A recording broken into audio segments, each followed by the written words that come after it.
Honorable Mamadou Lamine Souaré se prépare. Assalamu alaikum, Madame la Présidente, Monsieur le Ministre, chers collègues, Messieurs mes confrères de la presse, Monsieur le Ministre, encore une fois, les jeunes, les reporters de façon globale, dañu nekk di subir les dégâts collatéraux muy xeex bi nga xamante ni yéen a ngi koy xeex avec la presse de façon générale et je pense que ne ñoom waruñu nekk ay victimes ay ndaw lañu ay góor lañu ay jigéen lañu bi may waaj a ñëw léegi am na ku ne ma 6 mois ngi nii fayuñu ko salaire am je pense que le patronat xeex bi ngeen di am ak le patronat ñoom war ngeen leen bàyyi xel parce que c'est des emplois ni ma ko waxee woon keroog vous n'en créez pas il faut pas aussi en faire disparaître donc votre défi aujourd'hui c'est de conserver les emplois à tout point de vue. Beneen bi damay revenir rapidement sur Senoum SA. Il y a beaucoup de frustration dans cette direction xawma kan moo ko yor mais je pense que il faut que mu am une mission d'audit. Bari na ci beaucoup de frustration, beaucoup de démotivation. Beneen bi aussi mooy la direction a fait des choix yoo xamante ni au nom de la souveraineté ça pose problème.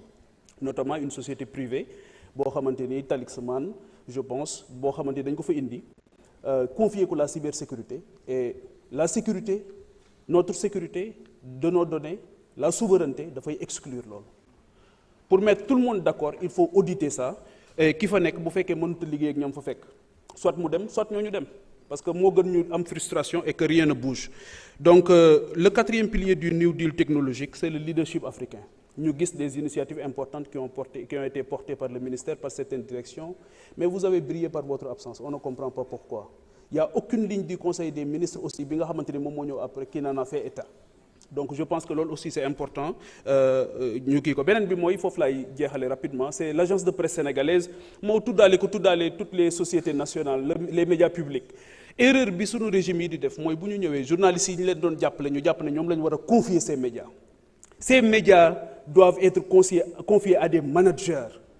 Loolu moo tax appel à candidature bi am sens mais mënoo jël parce que journaliste la woon parce que manager la c'est pas vrai c'est pas conforme à la réalité et aujourd'hui au niveau de la RTS ça pose problème.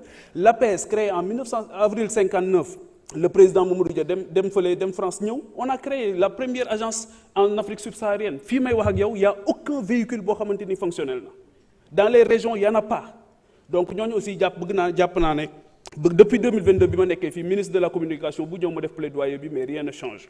Donc je pense que war nañ leen jàppale bu baax taxawu leen ba ñu am les moyens de pouvoir faire le travail parce que c'est aussi ça la souveraineté. Dans tous les grands pays boo demee l'agence de presse nationale est bien dotée parce que moom mooy le grossiste de l'information moom mooy crédibiliser l'information gouvernementale.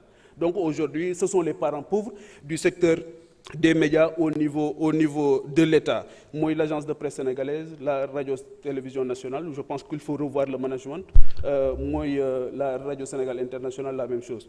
Merci. Merci, honorable Pape Djibril Fall. La parole est à notre collègue Mamadou Lamine Souaré. Honorable Maïmouna Bousso, Adawawi Heblade.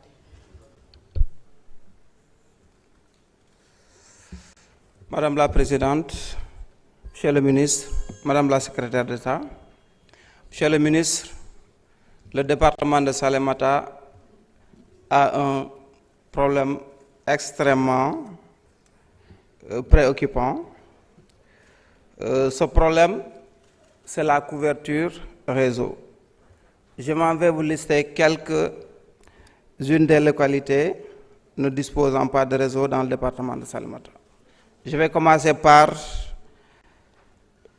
Dar Salam, qui est chef-lieu de commune, qui n'a pas le réseau.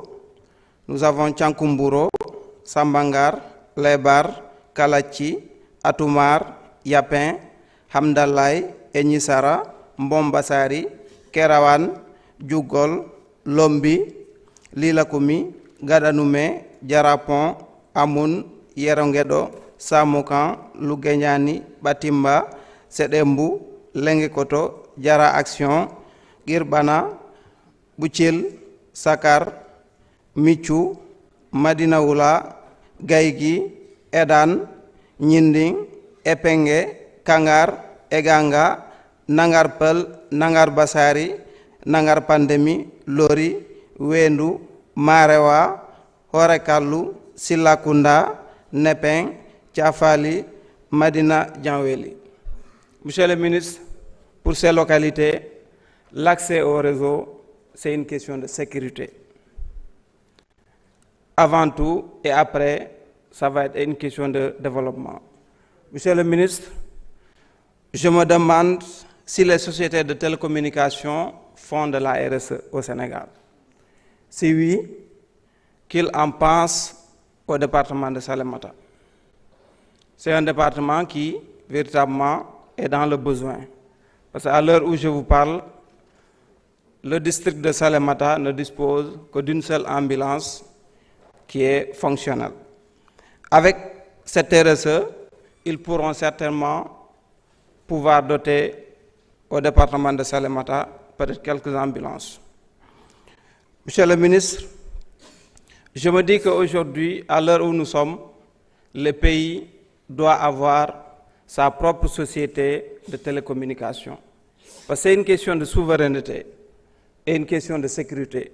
Je pense qu'il est important que l'État prenne les dispositions afin que nous ayons une société nationale de télécommunications. Je vous remercie. Merci, honorable Mamadou Lamine Souaré.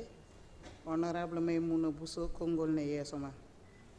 Honorable Ansouman Sarr se prépare. Assalamu alaikum, Présidente Raki Diallo. Misal mini mami juri mam. Mi yuma kadi bismillah ma. Misal mini kanel fof hande ko Podor, kande ko Matam Fouta woni à l'honneur. Ya jogoro jam. Monsieur le ministre, bonsoir. Moi je voudrais dama la doon bëgg interpeller ci protection identité personnelle sunu njaboot gi, surtout ci espace bi ñuy wax TikTok.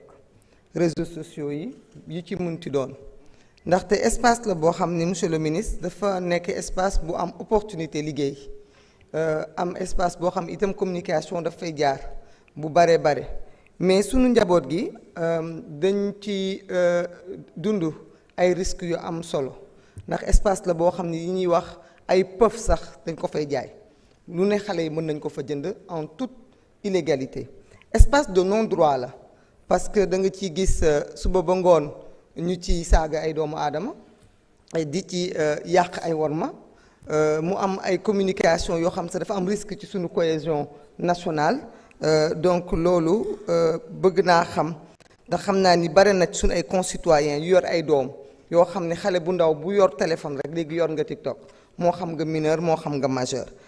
Plateforme numérique yooyu nag dama bëggoon xam monsieur le ministre question bi may poser ban mesure concrète le ce ministère jël pour sécuriser sunu données personnelles yi nga xam ne moom mooy jàll ci plateforme yooyu parce que bu njëkk sa identité da nga ko daan joxe ci banque wala ci élection mais léegi à tout moment muy sa numéro téléphone muy sa adresse muy sa lépp muy sa bëgg-bëgg yépp mu ngi foofu donc données personnelles la ban mesure ngeen jël pour def loolu bëgg a xam itam ndax am na dispositif boo xamante ne pour régulariser espace boobu muy communication bi mais muy jënd ak jaay mi parce que nit ñi dañ fay sax jënd ay produits yoo xam ne dafay toxique ci ñoom produits cancérigènes moo xam lu ñuy lekk mais xam lu ñuy utiliser ci seen ay yaram espace la loin de moi l'idée de dire que dañu war a tëj espace bi mais dañ ko war a réguler pour dalal xelu sénégalais yi nga xam ni ñoo mënatul sax dund sans loolu lan la sa ministère nar a def ci loolu question bu may poser la